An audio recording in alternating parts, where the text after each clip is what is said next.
right, so European teams started off rough today, right? You get to see 0-3 for Epsilon, 0-3 for Splice. I then saw Rated from Red Reserve say UNILAD are going to get Europe on the board here. He was right. It was a crazy series, but on Hot Mic, Mad Cat pointed this series today as being the biggest one for him because UNILAD needed the victory so desperately. They didn't want to go in without a win against Epsilon tomorrow. Both of the teams without it would have been kind of rough. But this is, I don't know, do you guys think this is maybe the catalyst for UNILAD now? I think very well could be, and the reason being, obviously, FaZe have been on fire. They've had that good form, and they've taken down an informed FaZe. So for these guys now, they've got the likes of Epsilon and EG, and they can go into that very, very confident. And I think there are players which, will ride that kind of momentum wave. And I think the likes of Scraps and Wuskins are definitely those type of players. Well, and then not only, I was going to say, not just for UNILAD, but for FaZe as well, because they've been in the top 4, I think, sitting in the 3rd spot just above Splice. But now taking that loss to UNILAD, if United just finishes out their week quite a bit better than they had, and that means this next match is really important, FaZe might potentially find themselves as the bubble team in that 4th, 5th spot. So again, every single series you have in the Pro League is absolutely going to matter. So UNILAD, they're going to be causing some waves. And, they talked a little bit about the change in roles, right? Scrap's now going to be running the sub, Moose more of a secondary AR. Did you see anything in the first map that really stood out to you, Chance, that maybe this change is going to be for the positive? I know it didn't end up being the closest game down the stretch, but did you see anything you liked from UNILAD? I'm not completely sold. I mean, if the team wants to roll with it, that's perfectly fine. Obviously, map 4, the hard point went their way, but I think Clayster made a pretty good point on Hot Mic. At this point in time, after the past 3 years we've had, every player is going to be good with every gun. It comes down to the play style, so if they can find their comfort in a separate role, that's perfectly fine, because they weren't having success, so they have to make some sort of switch. But obviously that score, it seemed like it was going to be a run for the mill series at that point, and FaZe just looked better. And then on the other side of this one, Momo, Zuma's been stellar, right? He up 30 kills there at 1.5 KD. Zuma has been talked about a lot in the community, how good he has been, how he seems to be back to form. What do you like from Tommy? I think it's just consistency. Yes, he's putting these big numbers up, and he's not your typical assault rifle, your Octane, your slasher, which, that's their job. He's putting the big numbers up when it matters. He's getting the important entry kills, the kills that are going to secure him, that little bit of scrap time. But it is the consistency, and I've kind of been waiting through Division B to kind of see the ups and downs of Zuma, but so far he started so fast from week 1, day 1, and he's exactly the same today. He's looking fantastic. I like this partnership that is becoming him and kind of Priester and, back and forth.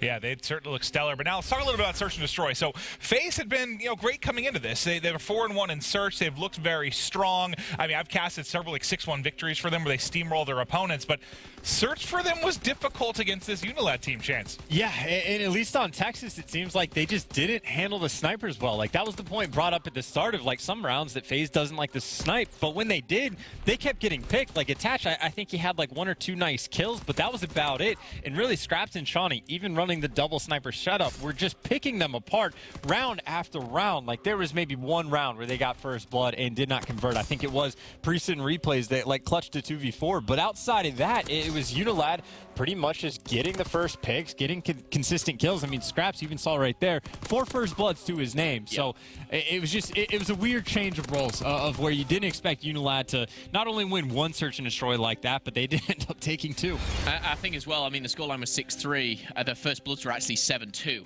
It was, all the side of UNILAD, really strong showing. And this team, when it was formed, I knew that they would be good at Search and Destroy, and I was thinking this is where they kind of, make their mark and, win the 2 S&Ds if it goes to Game 5.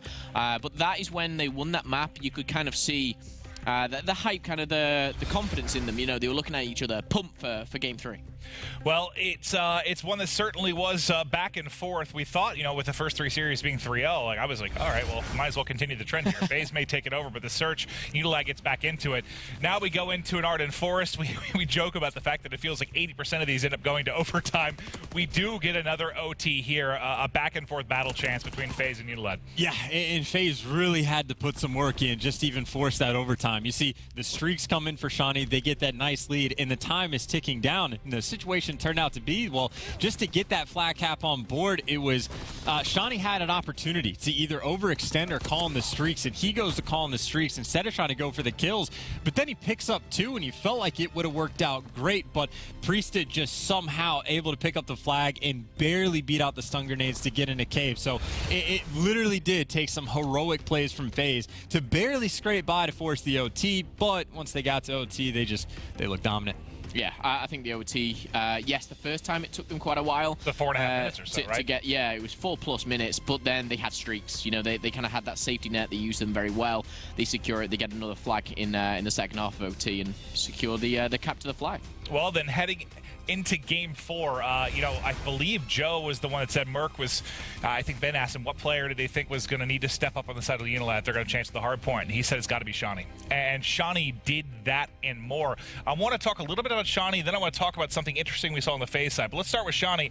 What was impressive for him, for you, throughout that hard point? He was just destroying that. It's pretty much the only answer you can give. It's kind of weird. Like, a couple of the European teams just seem to be good at Doc's hard point. Like, I know that's Red Reserve's bread and butter, but even like Epsilon, that's the only hardpoint map where they've shown any life and have one player that kind of goes off in hockey. But this time it was Shawnee who, even off to a mildly slow start, once he got going, he just like completely opened the game for his team. I think that's always been kind of Shawnee's best asset, is when he can get up close and personal. And it's funny you should say that about the likes of Epsilon and Europeans, is they kind of like feed off of that close range PPSH gunfights, and you kind of get some kind of nutty plays if you like. But Shawnee in particular, I'm glad he stepped it up, because his first hard point on St. Marie de Mont, he started like 0-6, 1-8. This one completely turned it around. He's gonna be feeling himself. Well, they mentioned the fact they felt they were the more aggressive team here. One thing we noticed, Chance, while watching, and you saw some of the guys talking about on Twitter, we saw, I'm not saying it was every spawn, but Priest had an FG42 in his hand a fair bit. And usually this is where you see one FG, 3 subs run around the map.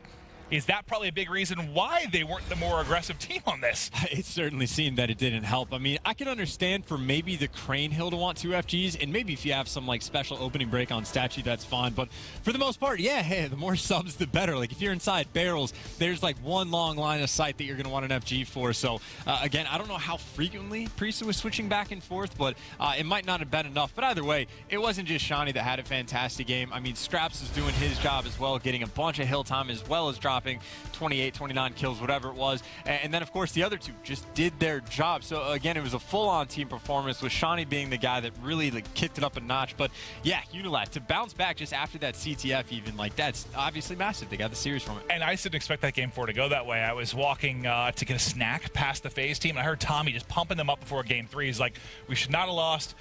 Close this out in 4, and after the CTF, I'm like, all right, this is going to be done. But UNILAD just came out and hammered them there. Then we head into a Game 5, and speaking about how good FaZe have been in search, you think, all right, there's no way UNILAD's going to take 2 searches off them. But we head to St. Marie, and it was the UNILAD show, man. Moose went off, Momo. Yeah, it was one of those search and destroys where, you know, sometimes a player stands out, but it wasn't necessarily how UNILAD went 3-0 up. It was the speed that they did that. It was 1-0, 2-0, 3-0 very, very quickly. And sometimes it came down to just simple 2v1s or 1v2s.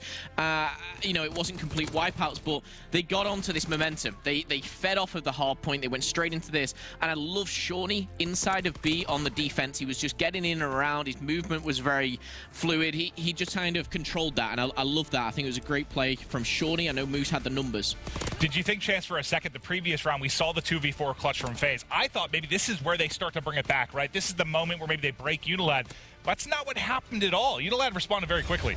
Yeah, and the problem was like kind of what happened on Texas, but even more exaggerated. It's just that UNILAD consistently got the first bloods. I think they literally got every single first blood that entire Game 5, but it was a situation earlier where outside of one clutch that FaZe had, if UNILAD got the first blood, they won the round, and they were able to do that repeatedly. And it's a situation, especially on St. Marie, like if you get control of the B bomb site and you have the man advantage, like that should almost be guaranteed a solidified round for you, and they converted almost every single one. And again, like FaZe went from 4-1 looking great in search to just getting dominated by UNILAD. It was impressive from UNILAD, and again, we speak about it. Is that going to be the catalyst? Is that the moment you need sometimes? You know, I talked to APOC, who works with them in a management role, and he said it's just like he feels like they were stuck, sort of. They need to get over this hump, and maybe that's the victory you need to just instill a little bit of confidence. And you have that brief honeymoon period, sort of, when you switch roles. You know you're figuring things out.